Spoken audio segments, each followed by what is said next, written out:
E na filosofia política, hoje eu vou falar sobre monarquia católica, né? A primeira coisa que as pessoas estudam é lembrar da democracia.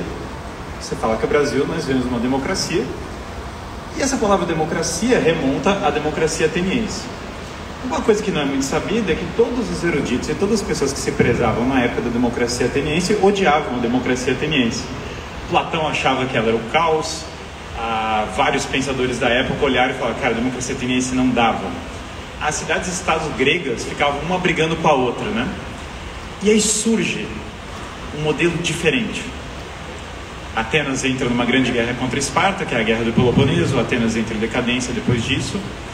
Mas Aristóteles, o grande filósofo da Grécia, tinha um mentorando, tinha uma pessoa que ele ajudou a formar. Essa pessoa era Alexandre o Grande.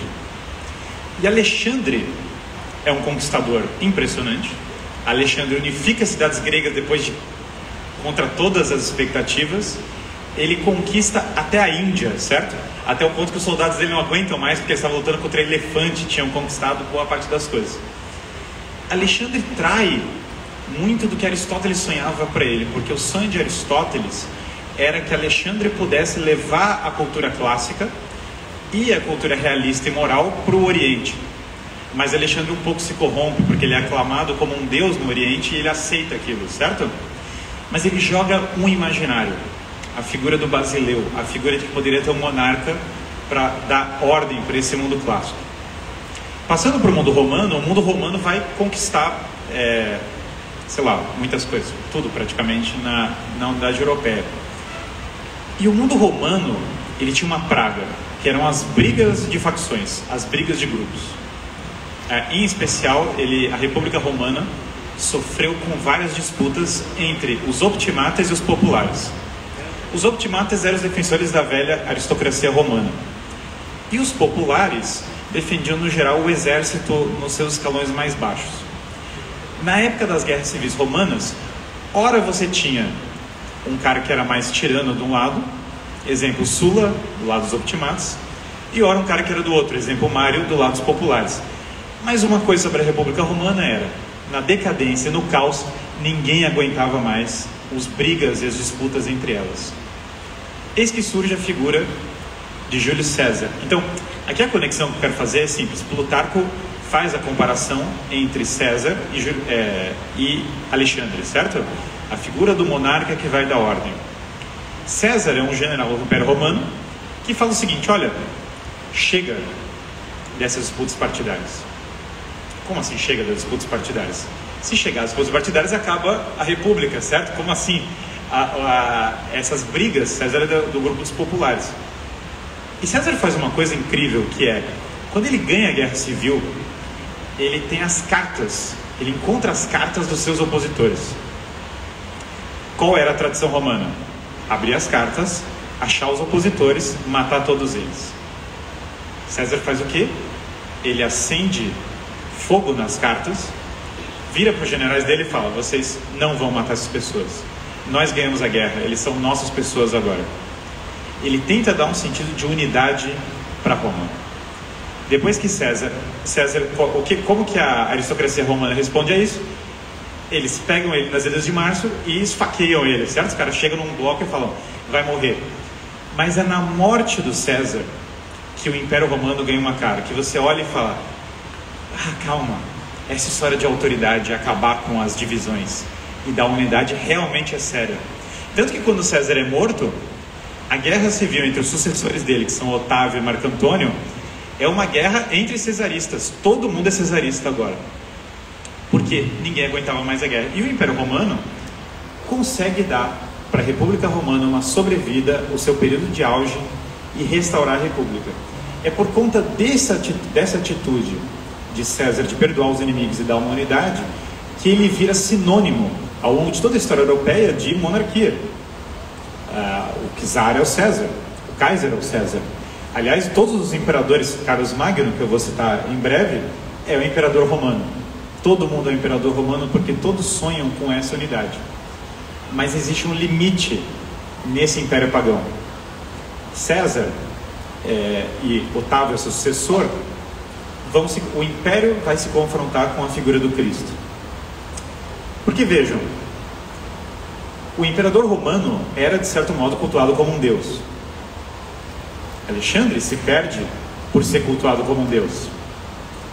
E Cristo está sob o jugo de Pilatos, certo? Que é o agente do império. Então, se o mundo clássico está encontrando uma solução para os problemas que plagueiam ele com o império, agora esse império se confronta com Jesus da Galileia.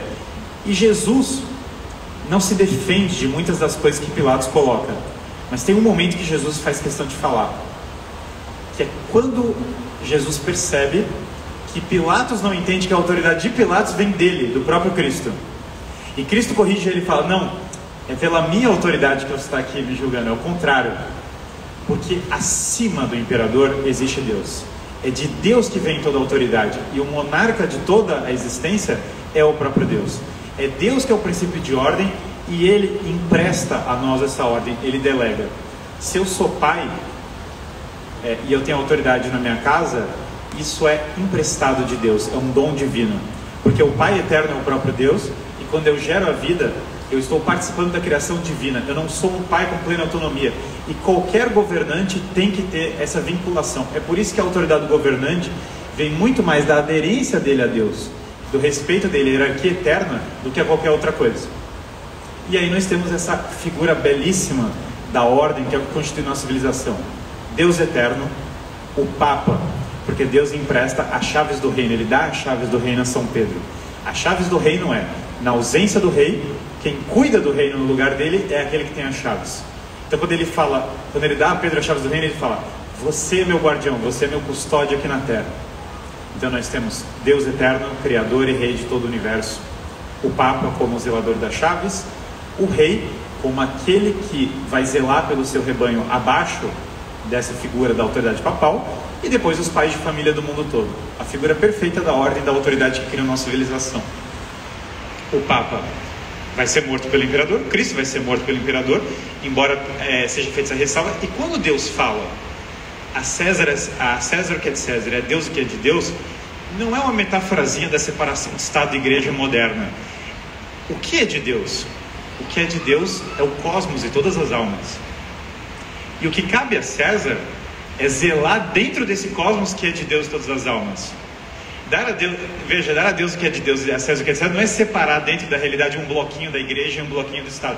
É que na verdade o reino do César está dentro do reino de Deus. Tanto que, contra o que as pessoas vão falar, quando o imperador, a igreja nunca deixou de tentar converter o Império Romano e os imperadores. E tanto que a igreja faz seu testemunho em Roma.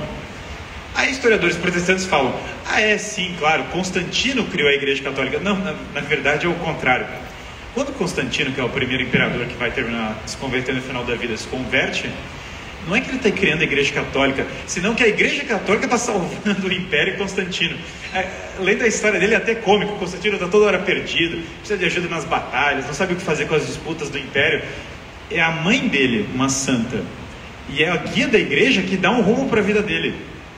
A igreja já está tão consolidada, inclusive, no império, de converter as pessoas e tudo, que permite dar uma sobrevida ao Império Romano que parecia perdido. Então, essa monarquia terrena é em Cristo que São João, no evangelho dele, faz questão de ressaltar vários dos pontos da monarquia divina. Cristo ele tem uma coroa de espinhos, um símbolo estranho, certo? Porque não é que todo mundo sai andando com uma coroa no mundo antigo. Uma coroa de espinhos é um símbolo forte. O manto púrpura, que é a cor do imperador romano, e na placa dele, Rei dos Judeus. Em grego, hebraico e latim, as três cores do império. O império grego, esse do Basileu, esse herdeiro de Alexandre, o império romano e o reino dos judeus. Os três estão presentes na cruz de Cristo. Então Cristo é o rei. E o rei Cristo, o rei eterno, dá o quê? A unidade na verdade. É isso que ele pede para as pessoas, que nós sejamos unidos, mais unidos na verdade, porque nós podemos ter a tentação de querer união transgredindo a verdade, e nós podemos ter a tentação de querer a verdade e não unificar as pessoas, não unir elas sob o reinado divino. Então, perfeito, esse ideal paira pela Europa, e quando o Império Romano desaba, e Agostinho avisa que vai desabar, certo? O sonho das pessoas é retornar à ordem, e esse sonho de converter os bárbaros, esse sonho de voltar, ele retorna de uma maneira muito forte com a figura de Carlos Magno. Existe toda uma história, tem o batismo de Clovis e os francos vão se convertendo. Carlos Martel, que é o avô de Carlos Magno, entra numa grande... Na verdade, não é o avô direto, mas é o antecessor do antecessor dele, certo? Ele é, basicamente, o prefeito do palácio e ele entra numa grande luta contra os muçulmanos. É nessa batalha que a igreja começa a ter um novo sinal de união. Quando Carlos Magno assume e entende a importância da igreja para o seu reinado, Carlos Magno, naquele momento, funda uma tradição, ele se diz como imperador romano, e ele funda uma tradição na parte ocidental da igreja, de que de fato a igreja era parte essencial para a unidade política da Europa. Os estados de Carlos Magno vão ter dois sucessores, certo? A França e o Sacro Império Romano Germânico, a Alemanha. Essa civilização católica, portanto, da Idade Média, ela é uma civilização organizada por monarquias, por essa visão de unidade na verdade, pela visão de que a igreja tinha que se unificar perante a cristandade. Que nós temos uma unidade dada por essa cristandade. 3 inimigos aparecem durante a Idade Média. São vários, mas 3 ideias que são opostas a essa unidade da cristandade. Uma ideia é o chamado regalismo.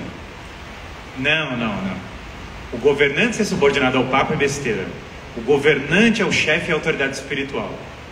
Portanto, remontando à época do paganismo, remontando ao imperador romano antes da conversão, retomando aquilo que levou à ruína de Alexandre, certo?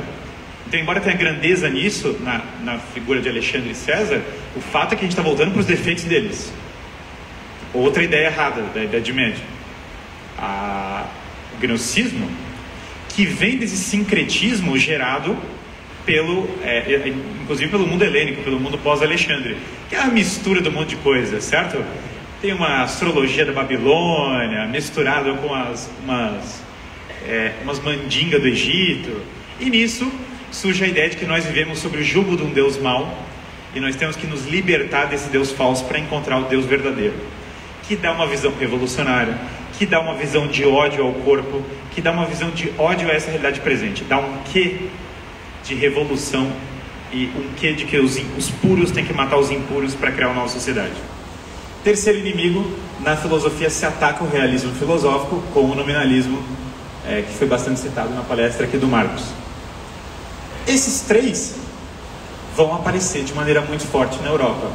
Guilherme de Ockham está envolvido com os 3, porque Guilherme de Ockham era de uma época que já tinha esses franciscanos espiritualistas, que eram meio gnósticos, queria acabar com a propriedade privada, era um nominalista, e vai se unir a Luís da Baviera para fazer intriga contra o papado. Coisa piora depois com a figura do Lutero. Lutero recebeu influência dos valdesianos, que eram, pasmem, influenciados pelo gnosticismo, era aluno de Gabriel Biel, que era aluno da escola gnóstica. E quem são os aderentes da reforma protestante quando ela acontece? Os príncipes da Alemanha, que queriam os bens da igreja e que queriam agora ser autoridade religiosa sobre os seus reinados. São eles que se unem contra a igreja, e é do interesse desses príncipes que eles querem mandar na igreja, e inclusive ter os bens da igreja, que a reforma começa a ganhar aderência. Não foi o protestantismo, a revolta protestante, ela não surge de um movimento espontâneo, que as pessoas começaram a estudar filosofia. Ela surge de uma pancada de príncipes que começaram a falar: cara, agora eu sou o dono da igreja. Tanto que nas guerras de religião, qual é o princípio do fim das guerras de religião? Cuius reino, eius religio. A religião vai ser a religião quem vai determinar não é o Papa. Não é o Papa que sagra os reis. Não é o Papa que é o Deus superior. É o meu reino, vai ter a minha religião. Nessa união de fatores em que o gnosticismo, a autonomia do Estado sobre a religião e a ausência de uma filosofia realista começam a ganhar força na Europa, que surgem as guerras de religião. Qual é o principal reino que se opõe a isso? Um dos herdeiros de Carlos Magno, os Habsburgos, o Sacro Império Romano Germânico, que vai dar muito da história europeia uma resistência. Carlos V, inclusive, se defronta com Lutero. E aí tem uma aliança de protestantes. Eles começam a se unir contra a igreja. Essa aliança de protestantes só consegue ir para frente porque tem uma força dos muçulmanos.